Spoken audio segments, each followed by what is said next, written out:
We continue our broadcast from the Seattle Hempfest with a very interesting interview. You're listening to Space Dog Radio. We are here with Project CBD, and your name, please? Martin Lee. I'm the director and co-founder of Project CBD. Great. And you're here at Hempfest. How's everything going for you so far? Hempfest is a great event. See a lot of friends. It's like an extended family. We've been here for a few years, and part of the whole phenomenon that's been building in the United States, part of this great laboratory experiment in democracy we call medical marijuana. Yeah. Now, we just heard a speaker over here say the first thing we have to do is get the federal laws changed in regards to legalization of marijuana, but we'll get to that later. First of all, let's talk about your Project CBD. Tell us all about it. Well, CBD stands for cannabidiol, just as THC stands for tetrahydrocannabinol. Both are compounds in the cannabis plant. THC, people generally more familiar as that's the high causer. That's what gets people stoned. CBD is not psychoactive. It doesn't make people feel high, but like THC, it has very powerful medicinal properties. And depending on the strain or the remedy, the cannabis strain or cannabis remedy that one would take,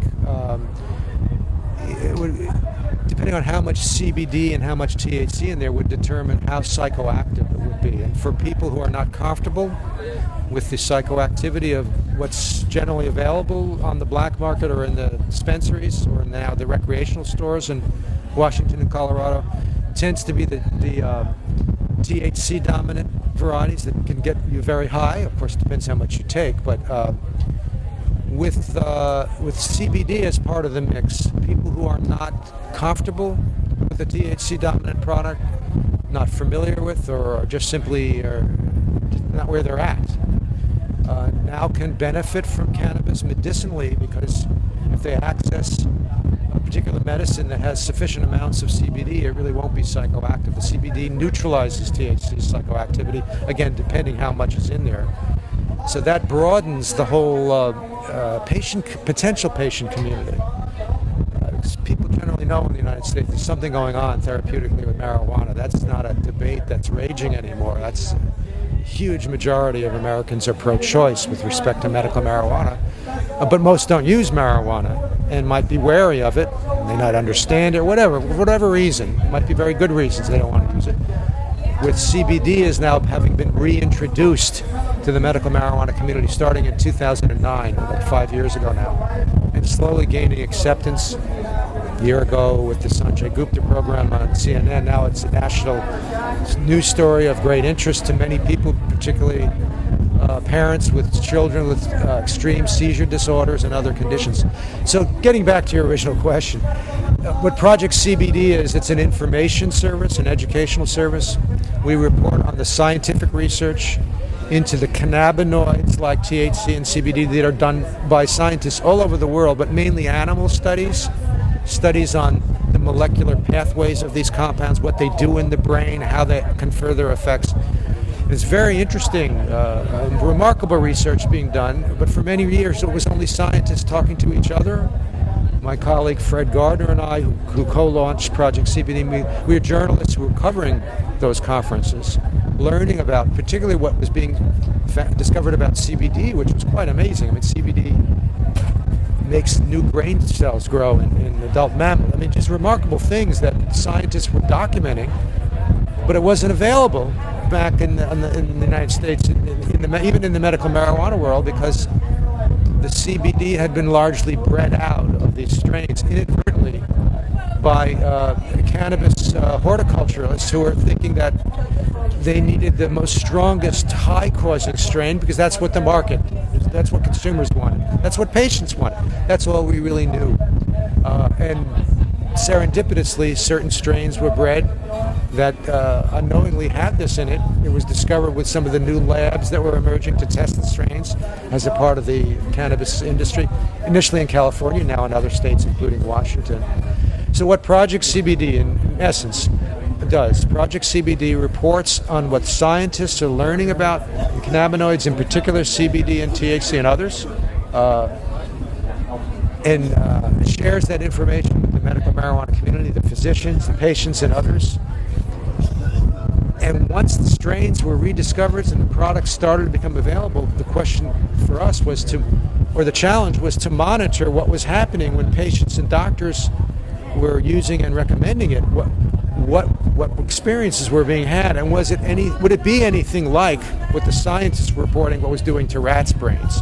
Because if it was anything like that, it was going to be phenomenal. Because we knew the reports on this were jaw-dropping. And so far it is playing out that way.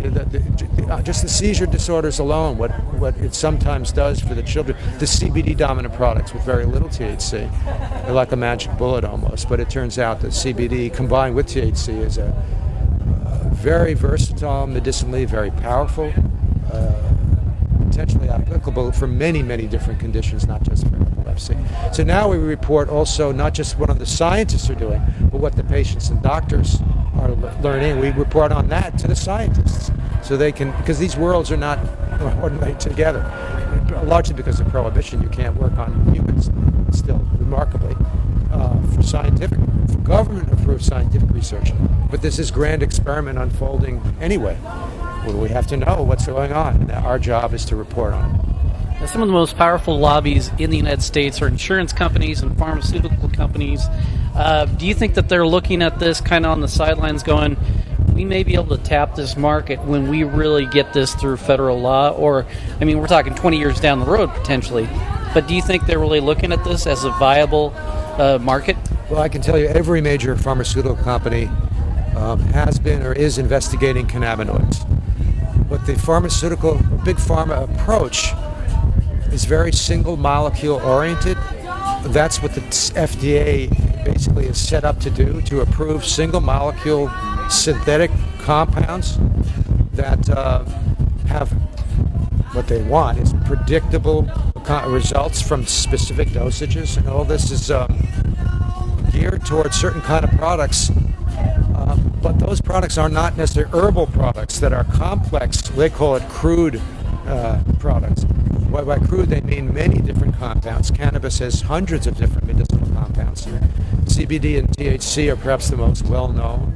But it's literally hundreds of compounds. They each have medicinal effects. There's over 100 cannabinoids that are unique to the cannabis plant. There's many different terpenes that give the plant its smell. There's the flavonoids that they exist in cannabis, but they also give fruit its color and its skin. All of these have very powerful therapeutic properties. But the key is when they're combined together, they have a synergistic effect so that the therapeutic impact of the whole plant is greater than the sum of its parts. That's not the approach of Big Pharma, and that's not what the FDA is oriented toward approving. So to get a whole plant remedy approved, a whole plant cannabis remedy, is very difficult, even just putting aside the legal and the cultural issues involved, the reefer madness that still casts a shadow over our experience, even in legalized states. It's just not what the FDA is set up to do, so there's an inherent bias against whole plant complex medicinal herbs. But there's many medicinal herbs out there, and they form the basis of many pharmaceuticals. Cannabis should be regulated as a medicinal herb. It should not be scheduled. It should be descheduled, because there's so many opportunities to utilize it for so many different things. By putting it in a schedule, now it's Schedule 1, which is ridiculous. The idea that it's considered officially still by the federal government a plant that has no medical value and is dangerous is so ridiculous. It's like saying the moon is made of green cheese. I mean, no one believes that. So what happens next? So they're going to take it now and put it in the same schedule as cocaine, dangerous, but maybe some medical value? No, that's not right. It's not dangerous, and it has enormous medical value. And this is going to be a big struggle. So we'll see what happens next, but this is going to be a big focal point of political controversy. I would say visionary, absolutely.